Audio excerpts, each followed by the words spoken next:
안녕하세요 여러분, 반갑습니다. 건강보험 이론 및 실무원의 고유입니다. 자, 이번 주는 무엇을 공부를 할 거냐면요, 자, 제12장에 있는 산업재해 보상보험 관리에 대해서 공부를 해볼 거예요. 물론 이 산재보험에 대해서 이 한 주 강의로 다 이제 마무리할 수는 없고요. 우리 이제 기회가 되면 다음에 조금 더 자세하게 공부를 하고, 오늘은 제12장 교재에 있는 거 위주로 해가지고 한번 살펴보는 시간을 갖도록 하겠습니다. 자, 산재보험에서, 산업재해보상보험에서 이 산재보험이라는 건 뭐냐, 그리고 이제 어떤 발전 과정이라든지 특징에 대해서 살펴보고요. 그 다음에 두 번째로 산재보험의 급여 관리, 그 다음에 요양급여 기준은 어떤 거를 근거로 해서 관리가 이루어지는지 그래서 전반적으로 살펴보고, 마지막으로 공무상 요양보험 제도에 대해서 살펴보고, 이제 기회가 되면 국가배상 제도에 대해서도 살펴보는 시간을 가질까 합니다. 자, 산업재해보상보험이라는 거는요, 일단은 산재보험이라고 하죠. 네. 산재보험이라고 하는 거는 일단은 이제 피재 근로자가, 그러니까 이제 이 재해를 입은 근로자가 이제 근로 중이어야 되겠죠.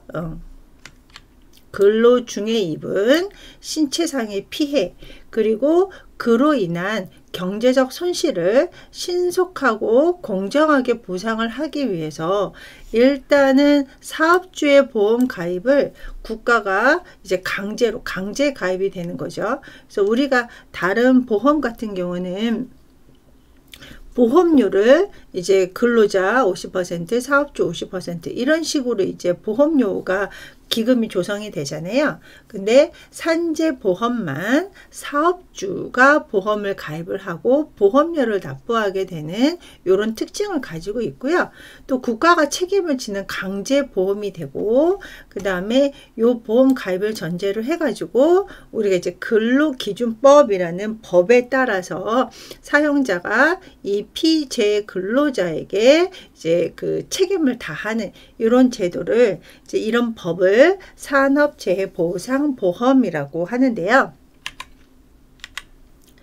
자, 이 산업재해보상보험법이라는 것은 아무래도 이제 공업화가 그러니까 농업이 아니라 이제 공업화가 이제 발전을 하면서 이 산재 근로자가 많이 늘 수밖에 없겠죠. 그래서 이제 이 산재 때문에 고통받는 이런 이제 환자분들이 이제 증가하다 보니까 그런 근로자를 보호하기 위해서 일단 가장 이제 중요한 핵심 키포인트 연도는 1964년이 되겠죠. 그래서 1964년에 이제 만들어진 보험 제도이다.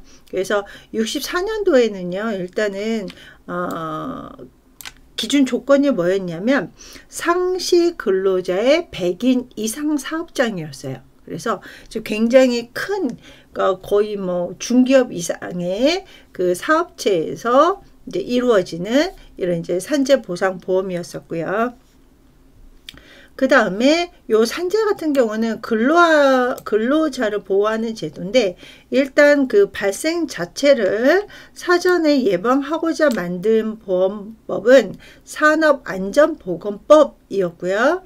그 다음에 이제 발생 후에, 재해 발생 후에 근로자를 보호하고 피해 보상을 하는 것은 산재보험법이다. 그래서 우리가 산업안전보건법 같은 경우는 재해 발생 자체를 사전에 예방하는 것이고, 발생이 했다 그러면 산재보험법에 의해서 보호를 받게 되어 있는 법적 근거가 달라지게 되는 거죠.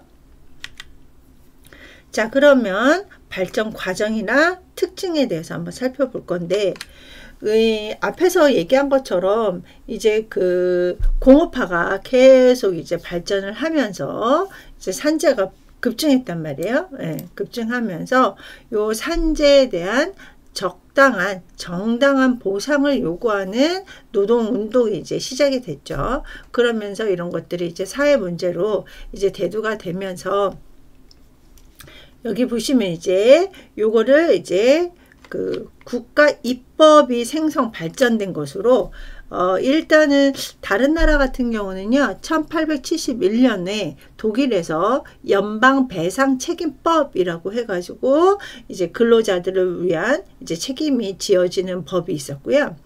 또 1880년도 같은 경우는 영국에서 사용자 책임법이라고 해가지고 이것도 이제 근로자를 위한 이제 만들어진 법적 근거. 그래서 이런 것들을 토대로 해가지고 우리나라 같은 경우는요 1953년에 근로기준법이 제정이 됐어요. 그래서 이 근로기준법이 제정이 되면서 그 안에 산업재해에 대한 사용자의 직접 보상 책임, 그래서 직접적으로 이제 보상을 해야 되는 책임을 규정을 해가지고 사용자가 그 산재보험료를 이제 납부를 하면서 요게 이제 발전된 이제 법적 근거다라고 생각하시면 되겠습니다. 그래서 앞에서 얘기한 것처럼 우리나라 산업재해보상보험법은 1964년 7월 1일에 시행을 이제 시작이 된 거죠. 자, 그래서 이렇게 쭉 교재 보면 이제 발전 과정에 대한 연도가 쭉 나와 있는데요. 그래서 64년에 시행이 됐고요. 산재보험은. 자, 그 다음에 2005년을 보시면 2005년 1월 1일에 뭐가 됐냐면 산재보험하고 고용보험을 통합해서 징수를 하게 된 요 통합징수법이 만들어진 해가 2005년 1월 1일이다 라고 기억을 해 주시면 되겠습니다. 그래서 우리가 이제 법적인 연도 같은 경우는 이제 몇 가지 기억을 하셔야 되는데, 자, 지금 나온 것 중에 53년에 근로기준법이 제정이 됐고, 그 다음에 64년도에 산재보험법이 이제 생겼고, 그 다음에 2005년에 산재보험하고 고용보험이 통합 징수됐다. 요거까지는 좀 기억을 해 주시면 좋을 것 같습니다. 자, 그 다음에 이제 본론에 들어가기 전에 우리 용어에 대해서 좀 간단하게 짚고 넘어가면 본론 공부할 때 좀 도움이 될 것 같아요. 자, 우리가 이제 업무상 재해라고 되어 있죠. 그래서 이제 사고가 발생할 수도 있고 질병이 발생할 수도 있죠. 그래서 업무상 질병, 업무상 사고 이런 것들을 다 업무상 재해라고 하는데요. 이 일하다가 업무상의 사유에 따라서 근로자가 자 보시면 부상, 다치거나 어떤 질병이 발생하거나 또 이제 부상이나 질병에 의해서 장애가 발생하거나 아니면 이제 요것이 이제 그 재해 당시에 사망을 하거나 아니면 앞에 있는 여러 가지 요인 때문에 사망을 하는 이런 모든 것들을 합쳐서 업무상 재해라고 하고요.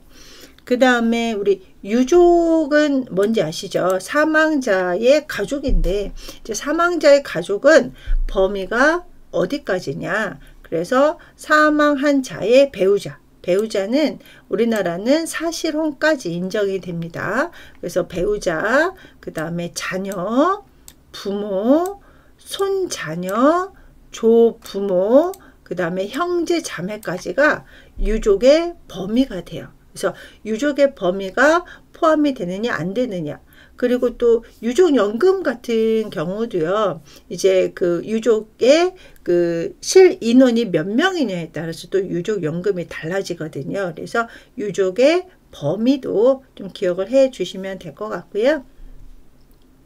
자, 그 다음에 치유 같은 경우는 이렇게 어떤 부상이나 질병이 완치가 된 것도 치유죠. 그래서 우리 다 치유됐어 이런 얘기도 하지만 어떤 치료의 효과를 더 이상 기대할 수 없어서 그 증상이 픽스된 상태, 고정된 상태도 치유라고 합니다. 그래서 요 차이 기억을 해 주시고요. 자, 그 다음에 장해하고 장애는 다르죠. 그래서 이 장해 같은 경우는 이제 부상이나 질병이 치유되기는 했지만 뭐 정신적이든 육체적이든 어떤 훼손으로 인해서 노동 능력이 상실되거나 아니면은 감소된 상태를 장해를 입었다. 그래서 우리가 장해 등급도 이제 뒤에서 살펴볼 수 있는데 이런 것들은 노동 능력에 따라서 등급이 달라진다라고 기억해 주시면 되고요. 자, 그 다음에 폐질이라는 용어가 이제 뒤에서 나오거든요. 그래서 폐질이라는 거는 업무상의 부상이나 질병에 따른 어떤 정신적, 육체적 훼손으로 노동 능력이 상실되거나 감소된 상태, 그러니까 장애하고 거의 비슷하죠. 그리고 요 상태로서 이 부상이 완전히 치유되지 않은 상태, 요 상태를 폐질이라고 합니다. 그래서 우리 그 학생들이 많이 헷갈리는 게 폐질하면 폐질환이다 생각을 할 수 있는데 폐질환은 대표적인 진폐, 진폐 같은 경우는 이제 우리 뉴모코니오시스 있잖아요. 그래서 진폐 같은 경우는 우리가 분진을 흡입을 해가지고 폐에서 생기는 이 섬유 증식이 돼가지고 이제 폐의 기능을 제대로 못하는 것을 이제 진폐라고 하고요. 그래서 진폐하고 폐질은 구분할 수 있어야 된다. 그래서 질병 상태가 이제 그 노동력 상실이 돼서 요것 때문에 이제 그 완전히 치유가 되지 못하고 있는 요 상태를 폐질 상태다. 자, 그 다음에 우리 이제 산재에서 해당이 되는 범위가 있고 그 다음에 제외되는 대상이 있는데요. 자, 일단 제외되는 대상을 좀 볼게요.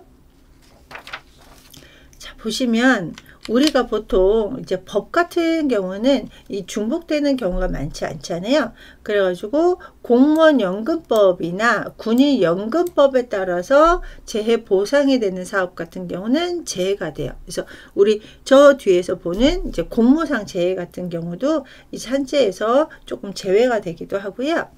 자, 그 다음에 여기 보시면 선원법, 그 다음에 이제 어선원 및 어선 그 재해보상보호법이라든지 아니면 사학연금에서 이제 해당하는 사립학교 교직원 연금법에 대해서 또 보상이 되는 이런 것들도 제외가 되고, 자, 여기 보시면 잘 읽어 보셔야 돼요. 주택법에 따른 주택건설사업자, 건설산업기본법에 따른 건설업자, 그 다음에 전기공사업에 따른 공사업자.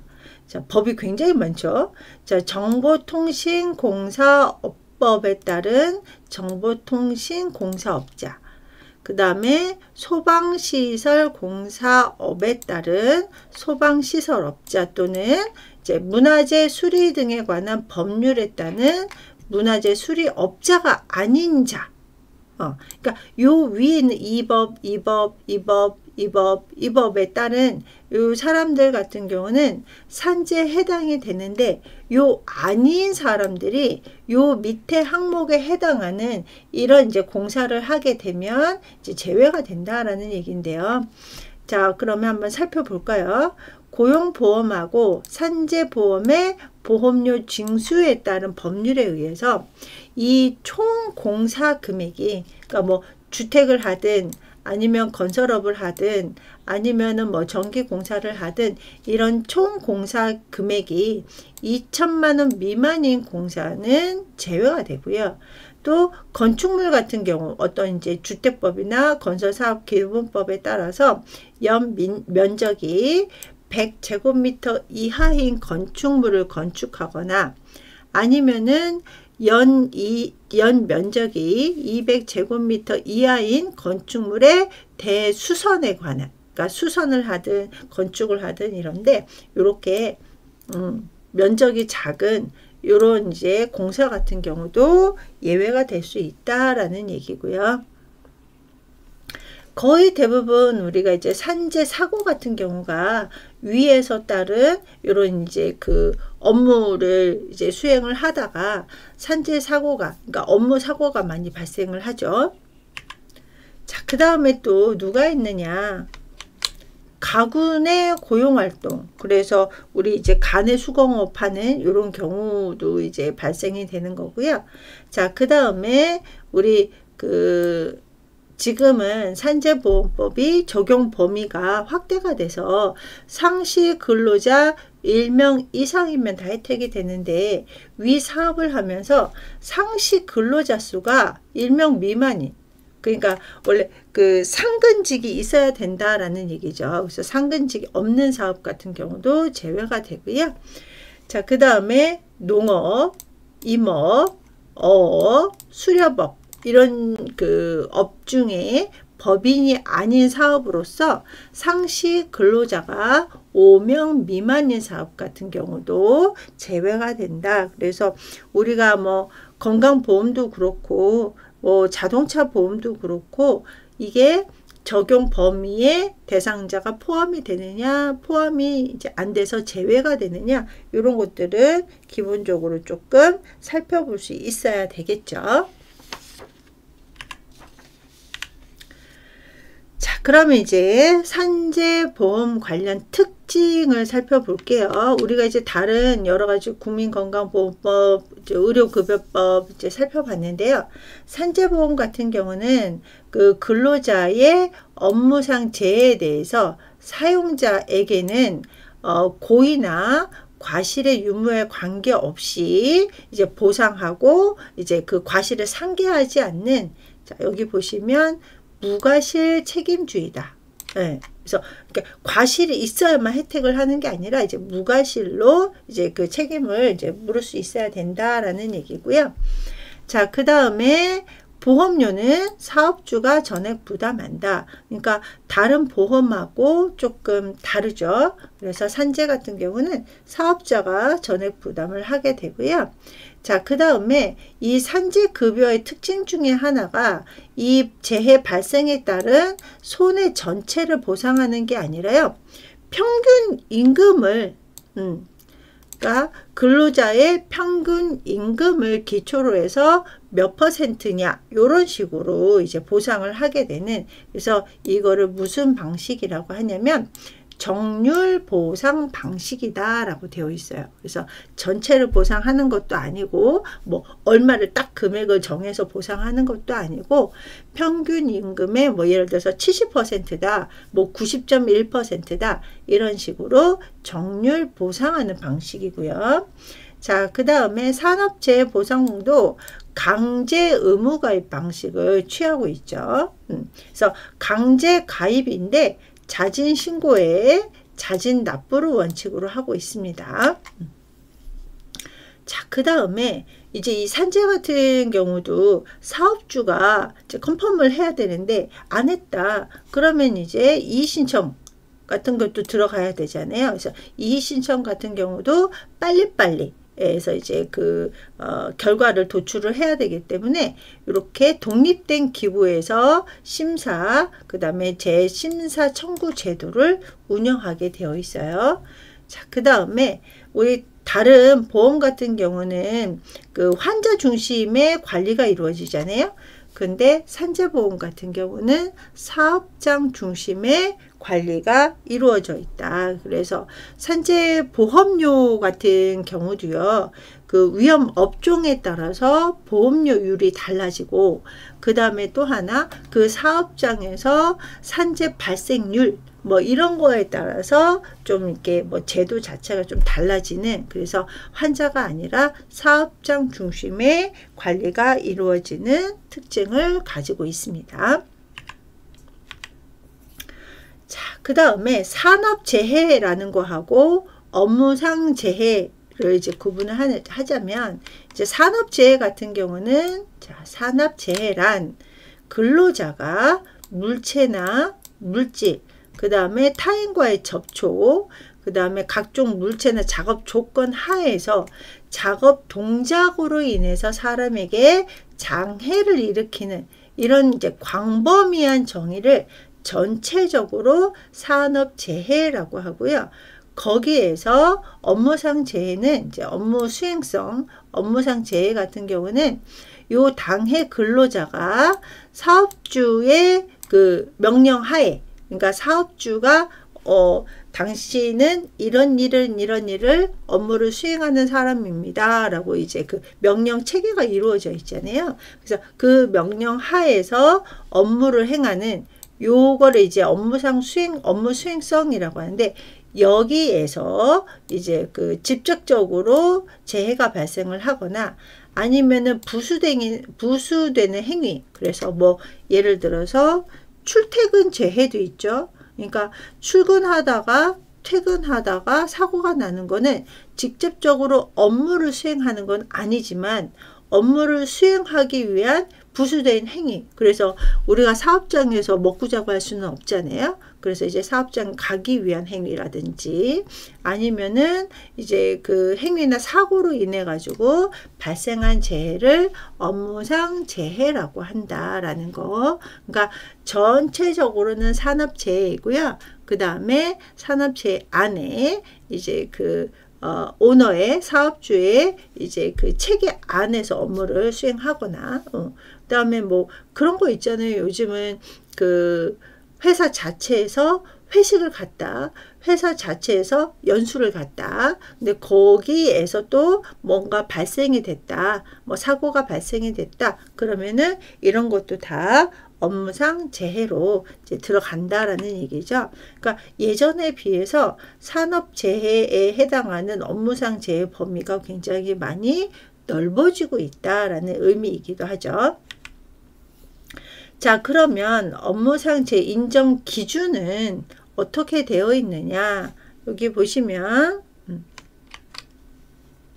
크게 업무상 일을 하다가 당하는 사고가 이제 포함이 될 때고요. 그 다음에 업무상 발병된 질병. 그래서 뭐 예를 들어서 뭐 폐질환이라든지 그죠? 진폐증 같은 경우는 질병에 해당이 되는 거고, 또 업무상 사고에서는 또 그 조사에서 나온 통계에 의하면 낙상 이런 것들이 굉장히 많다라고 해요. 그래서 인정 기준은 업무상 발생하는 사고, 업무상 발생하는 질병 이런 것들이 다 업무상 재해로 인정이 된다라는 얘기고요. 자, 그러면 이제 이 재해의 발생 원인을 좀 살펴보자면 이제 크게 네 가지로 조금 나눠서 생각할 수 있는데요. 자, 일반적 요인. 그래서 단조로운 작업에서 오는, 그러니까 우리 왜 그런 거 있잖아요. 매번 하는 이런 것들은 좀 그 경각심을 갖지 않고 이렇게 그냥 무의식적으로 이렇게 하다가 이제 오는 이런 것들도 있고요. 그 다음에 이제 그 단순 작업에서 오는 이제 피로에 의한 손과 발의 부상이라든지 아니면은 이 숙련 작업 같은 경우는 너무 이제 나는 뭐 이거는 뭐 누워서 떡 먹기야, 이거는 뭐 자다가서 눈 감고도 할 수 있어, 이렇게 해서 뭐 어떤 이제 안전 부주의 요거하고도 좀 연관이 되죠. 그래서 뭐 헬멧을 써야 되거나 안전장치를 해야 되는데 나는 이런 거 없어도 충분히 할 수 있어 라고 하다가 이제 발생하는 이런 것들도 일반적인 요인이 되기도 하고요. 그 다음에 이제 반응 속도의 저하라든지 어떤 이제 뭐 일의 업무량이 너무 많다던가 하다 보면 또 이런 일이 발생을 할 수도 있잖아요. 아니면은 뭐 직원이 그 숙련된 일을 할 수가 없는데 속도가 이제 느린데, 그러니까 빠른 기계 작업을 이렇게 막 해야 되는데 이 빠른 기계 작업에 따라가지 못해서 발생하는 뭐 이런 재해라든지 아니면은 어떤 이제 질서나 규율이 해이해져 가지고, 그러니까 이제 막 이제 경각심을 갖고 딱딱딱딱 지켜야 되는 이런 것들을 이제 안 해도 돼, 뭐 괜찮아, 뭐 이런 식으로 이제 하다 보면 또 이제 재해가 발생을 하겠죠. 아무래도 재해라는 거는 순간순간 일어나는 이런 일들이다 보니까 좀 갑작스럽게 발생을 하죠. 그래서 꼭 지켜야 되는 것들은 지키실 수 있어야 되고, 또 안전시설의 미비에서 오는, 그래서 우리 뭐 건설 현장 같은 경우는 거치대라든지 안전보조장치라든지 이런 것들이 있어야 되고, 또 그 화재가 발생했을 때 빨리 이제 그 소방시설 장비가 다 갖추어져 가지고 빨리 진화가 돼야 되는데 뭐 그런 것들이 안 됐다던가 이런 것들이 이제 그 일반적 원칙에 들어가고요. 자, 그 다음에 기술적 요인으로는 어떤 이제 뭐 건물이나 기계 장치 불량이라든지 어떤 구조의 부적합, 그 다음에 뭐 점검이라든지 정비, 그리고 제대로 보존을 해야 되는데 그런 거에서 오는 불량, 이런 것들이 이제 기술적 요인에 들어가고요. 그 다음에 교육적 요인으로는 아무래도 안전 지식이라든지 뭐 아니면은 안전 수칙을 좀 오해를 한다든지 미숙하다든지, 아니면은 우리가 하고 있는 이런 일 어떤 위험이 도사리고 있다, 이런 것들을 이제 그 교육을 시켜서, 예를 들어서 뭐 어떤 그 작업복 이런 것들을 이제 잘 입어야 되는데 작업복을 제대로 못 입는다던가 이런 것들도 사실은 교육 부족에서 발생하는 요인에 해당이 되겠죠. 자, 그 다음에 이제 마지막으로 관리적 요인 같은 경우는 이제 뭐 관리를 못 하는 거죠. 그래서 이제 뭐 정확하게 수칙을 정해놔야 되는데 이 작업 수칙 매뉴얼이 없다던가, 아니면은 작업 준비가 이제 불충분한다던가, 인원 배치가 5명이 필요한 그 일에 3명을 보내는 이런 것들도 인원 배치의 부적당에 해당이 되겠죠. 그리고 작업 지시에 대한 부적당. 그래서 뭐 한 10가지 일을 해야 되는데 15가지를 뭐 지시를 한다던가 이런 것들도 관리적 요인에 들어가겠죠. 그래서 우리가 이제 일을 하다 보면 좀 뭐 부당한 것들이 있잖아요. 아, 이거는 부당하다라고 하는 것 중에 거의 대부분이 이런 관리적 요인에 들어갑니다. 자, 그러면 급여 체계하고 보험료를 이렇게 쭉 살펴볼 건데요. 자, 업무상 재해가 발생이 됐다. 업무상 재해가 발생했는데 크게 부상이나 그러니까 사고나 질병에 걸렸거나 아니면은 사망이 발생했거나에 따라서 급여 체계가 조금 달라지는데, 자, 사망을 이제 하셨어요. 그러면은 요게 이제 보험료로 지급이 되겠죠. 그래서 유족급여라든지, 그 다음에 산재 같은 경우는 장의비도 나와요. 장의비라든지 유가족 복지라든지. 그래서 어떤 그 근로자에게 진료라든지, 그러니까 뭐 사고나 질병에 의한 진료라든지 어떤 임금을 제공을 하는 건데, 이게 근로자한테 하기도 하고 가족, 그래서 이렇게 사망을 하게 되면 그 근로자 가족의 생활 보호를 위해서 이렇게 지급하는 뭐 현물이나 현금이 되겠죠. 그래서 뭐 현물이라든지 현금이라든지 이런 것들이 다 우리 이제 급여 체계에 들어가는 거고요. 자, 그 다음에 어떤 부상이나 질병이 발생을 했을 때요, 이제 가장 먼저 요양급여가 들어가겠죠. 그래서 이제 사고에 의한, 질병에 의한 진료를, 이제 치료를 받아야 되는 요양급여가 들어가고요. 그 다음에 휴업급여. 우리가 이제 사고가 발생하거나 질병이 발생을 하면 일을 못 하잖아요. 그러면 일을 쉬었을 때, 휴업을 했을 때 발생하는 급여가 있고요. 그 다음에 이제 이 휴업급여 기간이 좀 길어지잖아요. 그러면 이제 상병보상연금이라는 것도 지급이 됩니다. 그래서 요양급여라든지 이런 것들이 이제 이렇게 치료를 받거나 급여를 받거나 하다가 장애가 발생했어요. 그럼 이제 장애급여.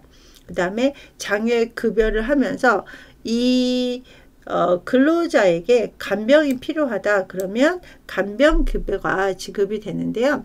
이 간병급여 같은 경우도 종류가 이렇게 두 가지로 나뉘게 돼요. 그래서 상시 간병이냐 수시 간병이냐에 따라서 급여 수준이 또 달라지게 되는 거고요. 그 다음에 이제 후유 증상 진료라고 해서 이제 치료를 이렇게 쭉 하다가 후유증이 이제 잔재를 하게 되면 요 후유 증상에 대한 진료. 그래서 후유 증상 같은 진료 같은 경우는 기본적으로 이제 그 통원 치료를 기본으로 하게 되는 이런 것들이 있고요. 그 다음에 요 근로자가 재활을 통해서 빨리 사회에 복귀할 수 있다라고 하면 또 재활이라든지 뭐 복지 이런 것들이 쭉 급여 체계에 달려 있다라고 기억을 하시면 되겠습니다. 자, 그러면 우리 학생들 잠깐 쉬었다가 2교시 이어서 하도록 할게요.